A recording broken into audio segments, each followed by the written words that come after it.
Singapore থেকে 14,20,000 metric ton জ্বালানি তেল আমদানির সিদ্ধান্ত নিয়েছে সরকার। এ তেল আমদানি করতে ব্যয় হবে 10,979 কোটি 1,90,000 টাকা।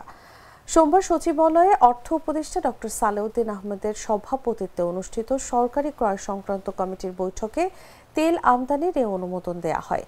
বৈঠক সূত্রে জানা গেছে, জ্বালানি ও খনিজ সম্পদ বিভাগের প্রস্তাবের প্রেক্ষিতে 2026 সালের জানুয়ারি থেকে জুন পর্যন্ত সময়ে আন্তর্জাতিক কোটেশন প্রক্রিয়ায় পরিশোধিত জ্বালানি তেল আমদানির অনুমোদন দেওয়া হয়েছে। সূত্র জানায়, 2026 সালের জানুয়ারি থেকে জুন পর্যন্ত সময়ের জন্য পরিশোধিত জ্বালানি তেল আমদানির জন্য 4টি প্যাকেজে বিভক্ত করে আন্তর্জাতিক কোটেশন আহ্বান করা হয়। 10টি প্রতিষ্ঠান থেকে দর প্রস্তাব জমা পড়ে।